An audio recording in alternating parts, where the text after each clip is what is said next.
Hi everyone, I'm Ben, and this is the Board Game Blueprint. This week, we're going to be taking a quick look at contests and what they have to offer to you as a designer. So let's jump on over to the table next door and see what we have in store. So there are all sorts of game design contests available pretty much throughout the entire year, and you really just have to know where to look for some of them, or well, for any of them. I know some cool resources that I like to look at or hear through is Board Game Geek, as well as the Board Game Design Lab podcast email list. Yes, every Monday Gabe posts about other things that are happening around in the industry. And one of the contests that recently caught a lot of attention was the Button Shy 18 identical card contest. Basically, that one was all about making an 18 card game where every card, both sides, were identical. Or I should say that each side could be different, but it was 18 copies of the same card and trying to come up with a bunch of different ideas there. At first it sounded pretty crazy, but I don't even remember how many different submissions there were.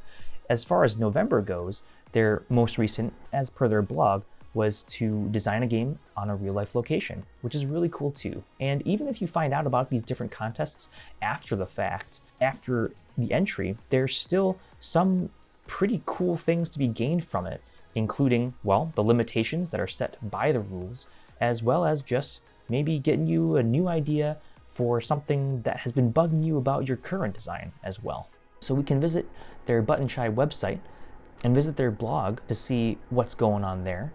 But you can also check out their catalog of games, which includes past winners of contests as well.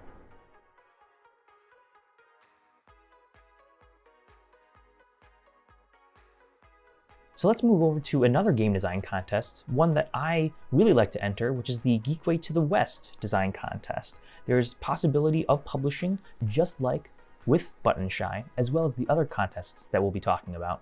But here goes over the rules as well as the statutes in terms of how to enter and what's required.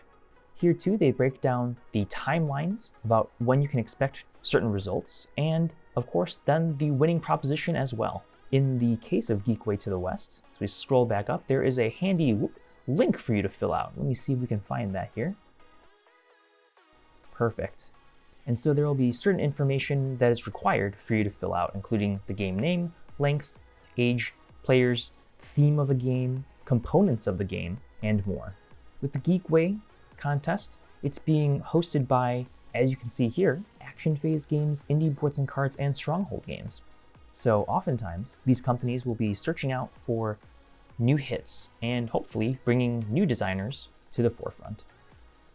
So the reason why I actually bumped back our announced video is so that we can also feature Cardboard Edison.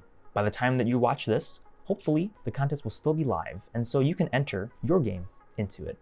Cardboard Edison is an online resource for all things board game design, and it's just such an awesome resource, seriously, for not only learning about maybe best publishing practices or expectations that you can set for yourself when dealing with a publisher, but also cool articles and, again, links to so many other things in the board game world. If we go to the award category, or tab, this will take us to the contest itself. And so, yes, the current submissions are open until January 31st. So we have about 2 weeks. Hopefully you'll already have a game. And that's one more thing for contests too, is that you don't always have to create something new, although that's sometimes part of the fun of it as well. But finding a game that you've maybe put on the shelf, and when you find the right contest for it, can be pretty satisfying as well. We have the submission deadline here. Again, the different rounds or times of the contest, and then submitting your game button, as well as sponsors. Oh yeah. Woohoo! And judges. Many esteemed individuals of our industry. We can also see, which is even better, past winners, and if there's maybe a trend or type of game that the judges sort of lean to. And as you can probably imagine, that's also one thing that a lot of these contests sort of touch on, just as with any other publishers. Ooh, now check this out, video submission as well. So something about teaching the game at the very least would be pretty cool and great practice for demonstrating your game at maybe other settings too. And I would be remiss if I didn't also mention the Game Crafter contests. These happen almost overlappingly so. And what we'll do is go to the community and contests page to see what's live and what's finishing up. We have all sorts of news, so here are the articles and posts that the Game Crafter uploads for each one. And we can see, yeah, the end dates, so submission deadlines, the stage, the timing again, when it started, and, well, to learn more, just click on the link itself. It'll go over the rules. It'll go over some examples too, which is really nice about what they're looking for.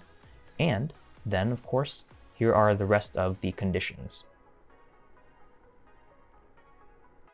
Some prizes, and in the event here, a scoring rubric, which is super helpful for maybe knowing what you want to hit to really do well.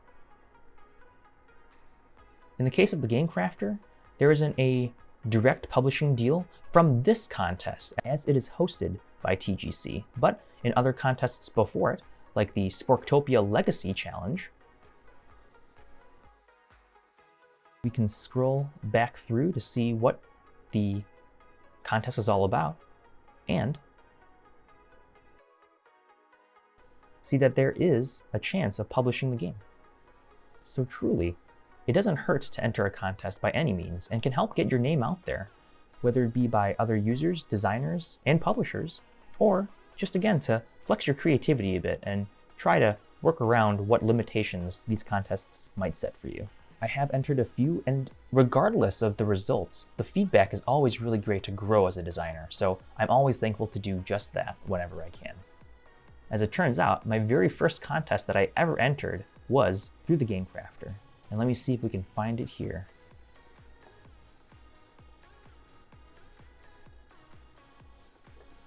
That's me, but on an old account, so I really gotta figure out how I'm going to maybe bring this back when I start working on it again.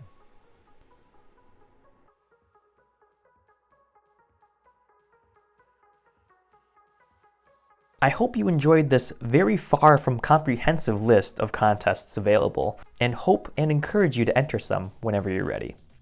If you like this video, please give it a thumbs up and hit that subscribe button so that you can stay up to date on future content like this. As always, I'm Ben.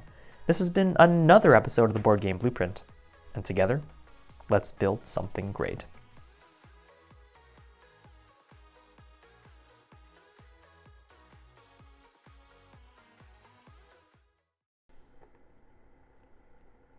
Oh, I actually got the name right. We can scroll